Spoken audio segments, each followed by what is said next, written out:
नमस्कार दोस्तों, आप सभी का हार्दिक स्वागत है हमारे चैनल क्रोसेंट एस्ट्रो पे। आज हम फिर आप सभी के सामने एक नया विषय लेकर उपस्थित हुए हैं, जो है महाकाली के बारे में। हिंदू धर्म में महाकाली को पूजनीय माना गया है। महाकाली माँ दुर्गा के उस स्वरूप को कहते हैं जिसने अंधकार के अंधेरे को दूर किया था और बुराई का नाश किया था। तो आइए इनके विषय के बारे में आज हम चर्चा करेंगे डॉक्टर राजवीर शास्त्री जी से। शास्त्री जी, बहुत बहुत स्वागत है आपका। धन्यवाद। शास्त्री जी, माँ काली कौन थी और वो किसका अवतार थी?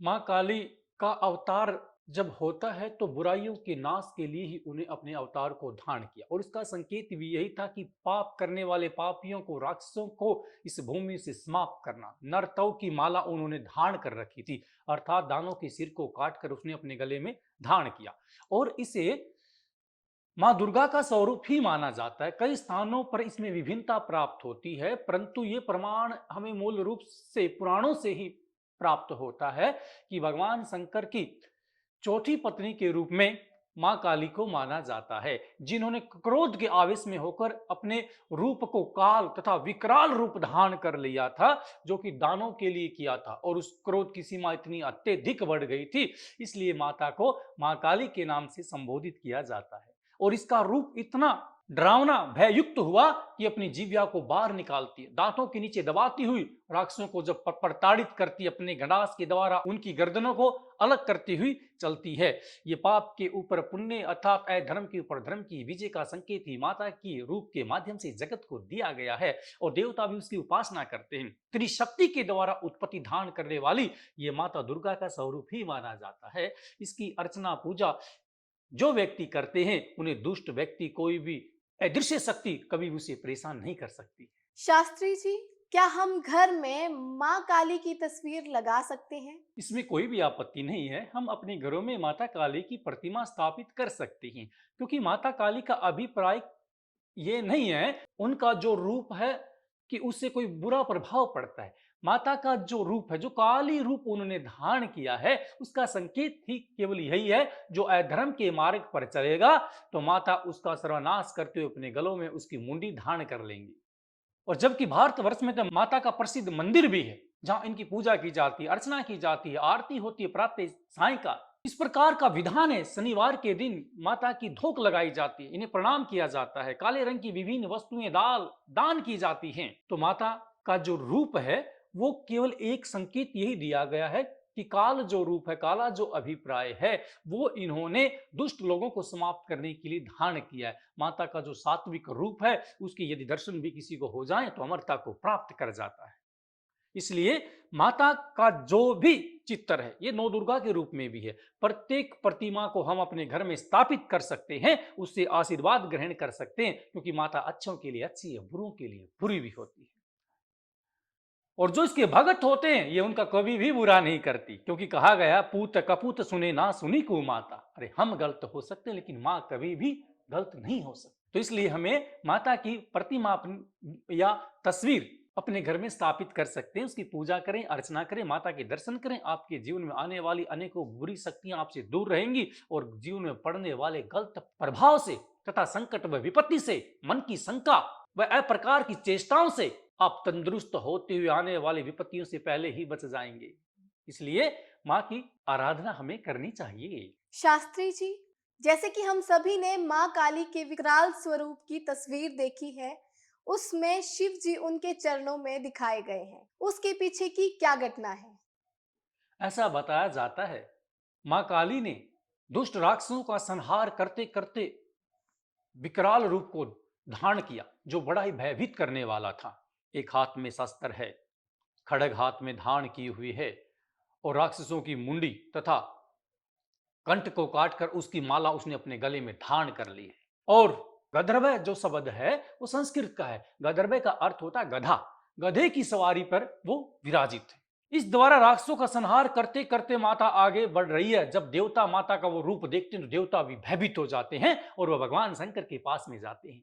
इस देवी को, इस स्वरूप को, माता की शक्ति को किसी प्रकार से भगवान शंकर आप ही शांत कर सकते हैं। आप उठो, तपस्या से आगे बढ़ो और काली के इस स्वरूप को किसी न किसी प्रकार से आगे बढ़ने से रोको, अन्यथा इस पृथ्वी के ऊपर हाहाकार मच जाएगी। छोटे बच्चे भी माता से डर जाएंगे, जिसे देखकर देवता भी भयभीत हो गए।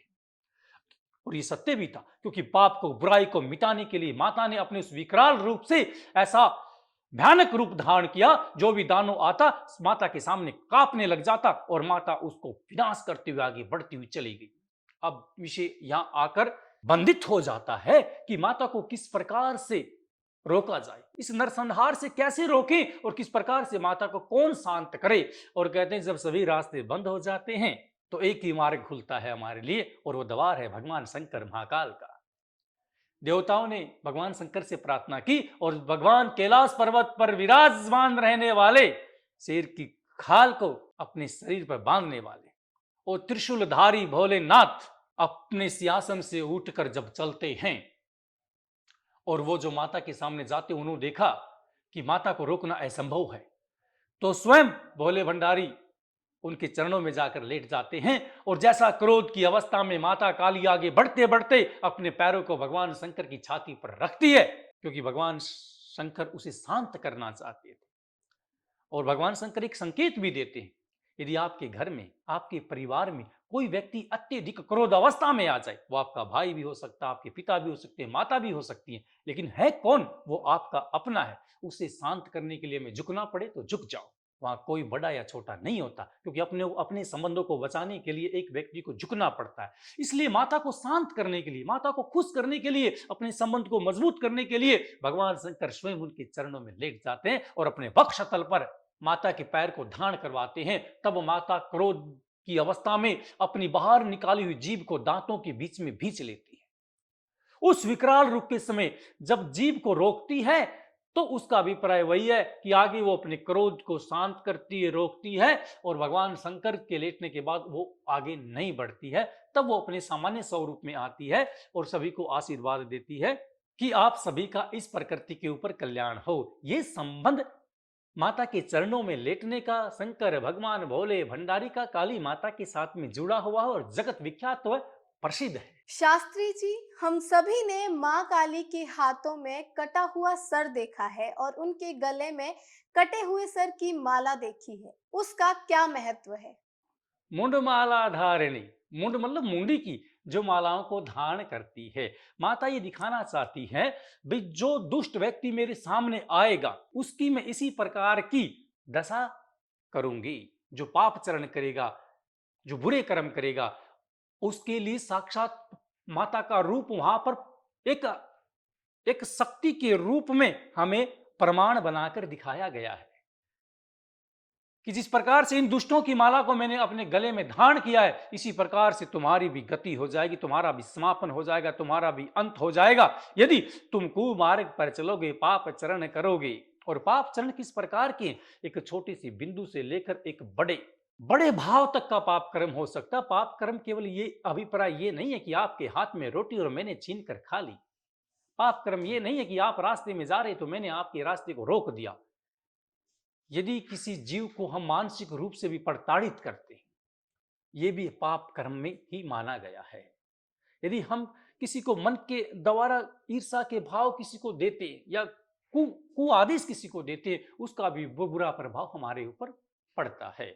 इसलिए धर्म जो करने वाले व्यक्ति हैं, उन लोगों के लिए माता अपनी माला, मुंडी की माला को धारण कर कर संकेत देती है, तुम्हारी भी इसी प्रकार की दशा होगी यदि तुम भी इस प्रकार के मार्ग पर चलोगे। इसलिए माता के स्वरूप से, इस स्वरूप से, इस शक्ति से, इस दर्शन से हमें शिक्षा लेनी चाहिए तथा कि हम कभी भी जीवन में पथ पर नहीं चलेंगे, सतपथ पर चलेंगे, गुरुजनों का सम्मान करेंगे, माता पिता का आदर करेंगे और इसी लोक के ऊपर संसार व जगत का कल्याण करते हुए अपने जीवन में आगे बढ़ेंगे। इस प्रकार का आशीर्वाद माता से लेना चाहिए। माता की प्रतिमा से, फोटो से, उनके स्वरूप से हमें शिक्षा ग्रहण करनी चाहिए, क्योंकि काल को नष्ट करने के लिए काल बनना पड़ता है, ये सच्चाई है।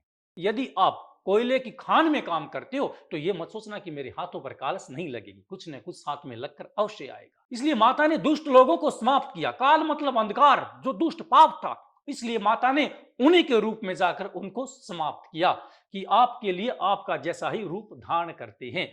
यथा यथा दृष्टि तथा सरष्टि, जैसा आप देखोगे वैसा ही आपको दिखाई पड़ेगा। माता बुरों के लिए बुरे, अच्छों के लिए अच्छे हैं। देवी है, स्वरूप है, माँ है, और माँ कभी भी बुरे नहीं होते। शास्त्री जी, माँ काली की पूजा करने से हमें क्या लाभ प्राप्त होते हैं? जो देवी माँ काली जी की पूजा करते हैं वो कभी अकाल मृत्यु को प्राप्त नहीं करते।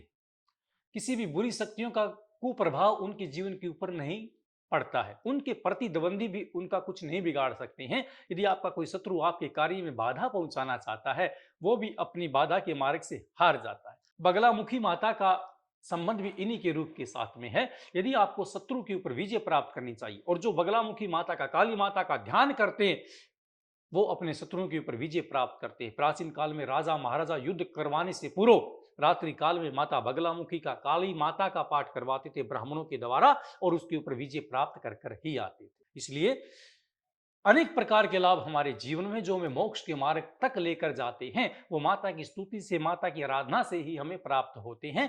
कलकत्ते वाली काली माई के नाम से भी इसे हम संबोधित करते हैं। शास्त्री जी, माँ काली के बारे में हमें और हमारे दर्शकों को ढेर सारा ज्ञान देने के लिए आपका बहुत बहुत धन्यवाद। अभिवादन करते हैं आपका। उम्मीद है कि आज के विषय से आपको ढेर सारा ज्ञान प्राप्त हुआ होगा। ऐसी ही नई नई जानकारी को जानने के लिए हमारे साथ जुड़े रहिए क्रोसेंट एस्ट्रो पे। धन्यवाद।